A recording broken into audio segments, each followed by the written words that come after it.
బరిలో 12,993 మంది మిగిలారు మొత్తానికి. దాదాపుగా 6,701 మంది వాళ్ళ నామినేషన్స్ని విత్డ్రా చేసుకున్నారు. నిన్న సాయంత్రం 5 గంటలకి ఈ ప్రక్రియ అంతా అయిపోయింది. నామినేషన్ల ఉపసంహరణ తర్వాత 6,701 మంది ఉపసంహరించుకున్న తర్వాత మిగిలిన వాళ్ళు ఎంతమంది అంటే 12,993 మంది. దాదాపు మొత్తం నామినేషన్లు వేసిన వాళ్ళు 29,679 మంది. సో దాంట్లో 10,000 మంది నామినేషన్లు తిరస్కరణకు గురైనాయి. రకరకాల దీంతో ఎలక్షన్ అధికారులు తిరస్కరించారు. సో 19,000 చిల్లర మిగిలితే 19,000లో 6,000 ఉపసంహరించుకున్నారు, 6,701. ఇక మిగిలింది దాదాపు అటు ఇటు 13,000 మంది మిగిలిరు. మరి ఉపసంహరించుకున్న వాళ్ళంతా ఎట్లా ఉపసంహరించుకున్నారంటే కొంతమంది ప్రలోభాలకు లొంగారు, కొంతమంది బెదిరిస్తే విత్డ్రా చేసుకున్నారు, కొంతమంది బతిబిలాడితే మీకు ఇంకో పదవి ఇస్తామంటే విత్డ్రా చేసుకున్నారు. అట్లా చాలామంది విత్డ్రా చేసుకున్నారు.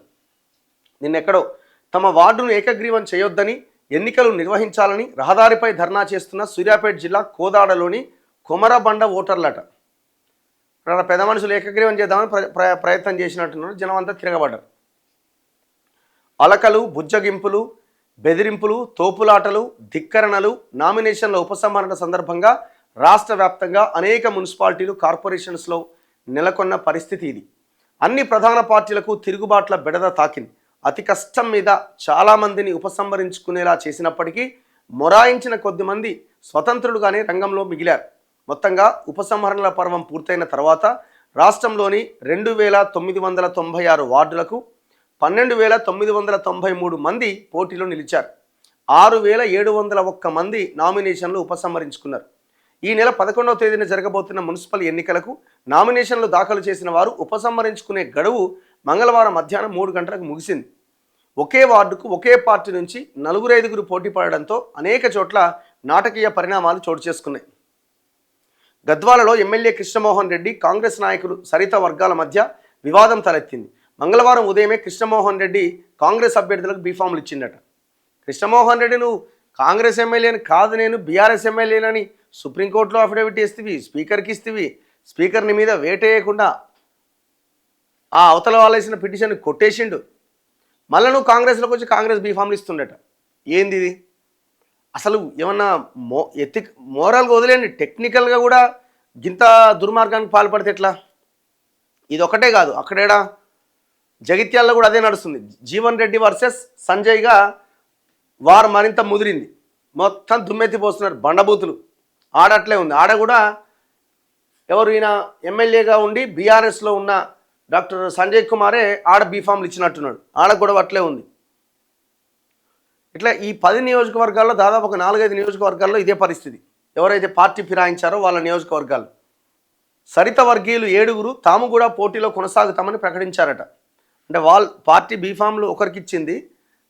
ఈ సరిత తిరుపతి వర్గం సంబంధించిన వాళ్ళు 7 పోటీలో ఉన్నారట. వాళ్ళు నామినేషన్ విత్డ్రా చేసుకోవాలి.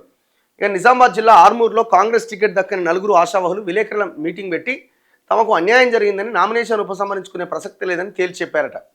మిర్యాలగూడలో కాంగ్రెస్ ఏమవుతుంది ఇది? మిర్యాలగూడలో కాంగ్రెస్ ఎమ్మెల్యే లక్ష్మారెడ్డి తన 2 కొడుకులు, భార్యతో నామినేషన్లు దాఖలు చేయించడం చర్చనీయాంశమైన విషయం అట. బుధవారం ఇక్కడ ముఖ్యమంత్రి రేవంత్ రెడ్డి టూర్ ఉండడంతో ఇది వివాదం కాకుండా మంగళవారం 3 నామినేషన్లు ఉపసంహరించారట. ఇంకెవరైనా చూడపోయారు మనమనులు, లేకపోతే ఇంకెవరన్నా ఉంటే ఏజ్ లేదేమో, లేకపోతే వాళ్ళతో కూడా నామినేషన్ వేయించారు కావచ్చు. పెద్ద సంఖ్యలో అభ్యర్థులు పోటీ పడుతూ ఉండడంతో వారికి సర్ది చెప్పడం అగ్రనాయకులకు తలనొప్పిగా మారింది. దీంతో ఈ తతంగాన్ని అన్ని ప్రధాన పార్టీల నాయకులు హైదరాబాద్లోని తమ కార్యాలయాల నుంచే పర్యవేక్షించారట. ఇట్లా చాలా జరిగినాయి. ఇక నిన్నంతా ఇదే. ఇక హోరెత్తబోతున్న ప్రచారం అయిపోయింది కదా, విత్డ్రాయల్స్ అయిపోయినాయి. ఏ పార్టీ నుంచి ఎవరు అన్నది తేలిపోయింది, ఇండిపెండెంట్లు ఎవరన్నది తేలిపోయింది. సో ఇండిపెండెంట్ ప్రచారం ఇండిపెండెంట్లది. ఇక పార్టీలు ఆయా పార్టీ బీఫామ్ ద్వారా పోటీ చేస్తున్న వాళ్ళని గెలిపించుకోవడం కోసం పార్టీలు, పార్టీ నాయకులు, మంత్రులు, ఎమ్మెల్యేలు మొత్తం ఇక మీకు 11వ తేదీ, ఆ 11వ తేదీ దాకా ఎవరికి దొరికితే ఒట్టిగా మీరు ఏ ఎమ్మెల్యేకైనా ఫోన్ చేయరు. ఏడున్నారు ఎలక్షన్లో ఉన్న తర్వాత 11వ తారీఖు తర్వాత. మంత్రికి ఫోన్ చేయండి ఎలక్షన్లోనే 11వ తారీఖు తర్వాత. అధికారులకు కూడా ఫోన్ చేయండి ఎలక్షన్లోనే 11వ తారీఖు తర్వాత. ఇక మీకు ఈ 11, 13 తారీఖు దాకా హాలిడేస్ అనుకోండి. ఇక నెక్స్ట్ 15వ తారీఖు దాకా హాలిడేస్ అనుకోవాలి. ఇక మనం ఏ గవర్నమెంట్కి సంబంధించిన పని కానీ, మనం గెలిపించిన నాయకులు పని చేయడానికి ఎవరు అక్కడికి వెళ్ళాలన్నా కూడా మీకు కనీసం అపాయింట్మెంట్ కూడా దొరకదు.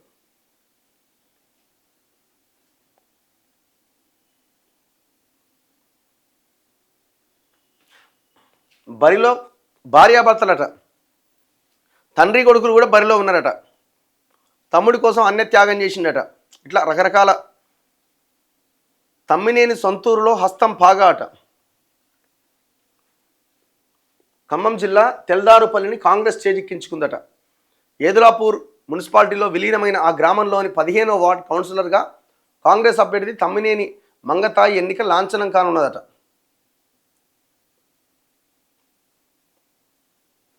బీఆర్ఎస్లో ఏకగ్రీవమై కాంగ్రెస్ గుడికి చేరిందట. ఎవరు ఆమె? వికారాబాద్ మున్సిపాలిటీ 15వ వార్డు. ఇట్లా ఎన్నో ఇన్సిడెంట్స్ చిత్ర విచిత్రాల ఎలక్షన్స్లో జరుగుతూ ఉంటాయి, జరిగినాయి.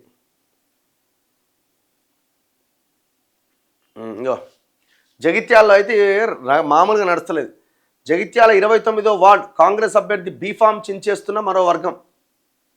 ఆమనగల్లులో మాజీ ఎమ్మెల్యే జైపాల్ యాదవ్తో బీఆర్ఎస్ నాయకుల వాగ్వాదం. సో ఇట్లా జగిత్యాల నియోజకవర్గం రాయకల్ పురపాలికలో టికెట్ల కేటాయింపులో అన్యాయం జరిగిందంటూ కాంగ్రెస్ పట్టణ మహిళా అధ్యక్షురాలు మమత, యువజన కాంగ్రెస్ పట్టణాధ్యక్షుడు నాగరాజు పార్టీకి రాజీనామా చేశారు.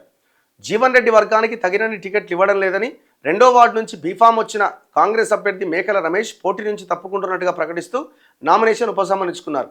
దీంతో ఆ స్థానంలో కాంగ్రెస్ పోటీలో లేని పరిస్థితి తలెత్తింది.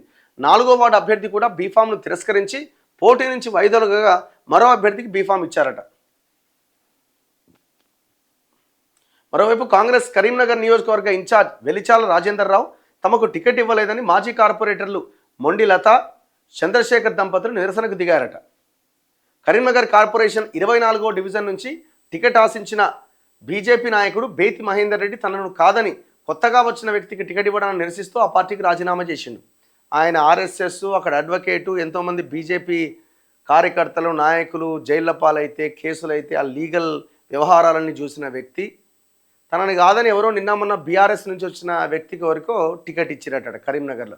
అక్కడ ఏమైపోయిందంటే కరీంనగర్ మొత్తం బండి సంజయ్, ఆయన ఎంపీ, ఆయనే చూస్తున్నాడు. సో ఈ బండి సంజయ్కి బేతి మహేందర్ రెడ్డికి మధ్యలో గొడవలు ఉన్నాయి. దీంతో ఇప్పుడు మరి ఏమున్నదో ఆడ, ఏదేమైనా గ్రానైట్ మాఫియాదే నడుస్తుంది.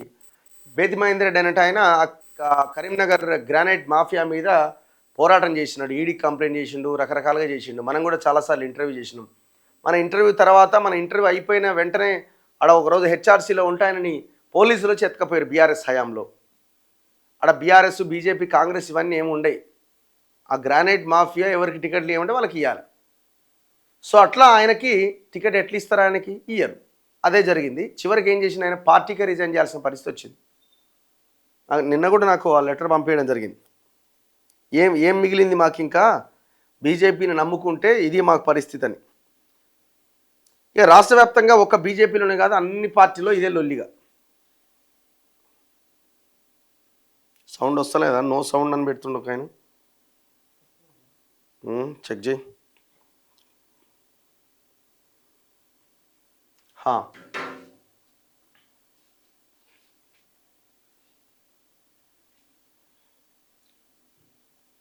సో ఇట్లా ఈ వ్యవహారం జరిగింది.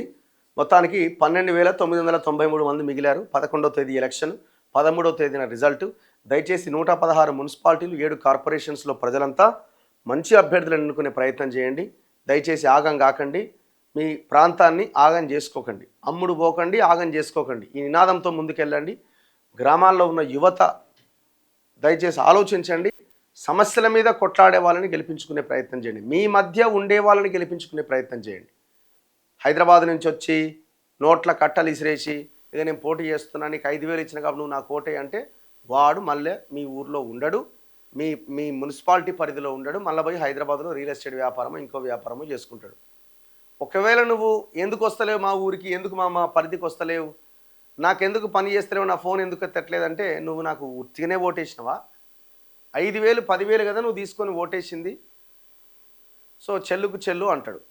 అందుకే ఆలోచించండి, అమ్ముడు పోకండి, మీ ప్రాంతాన్ని ఆగం చేసుకోకండి.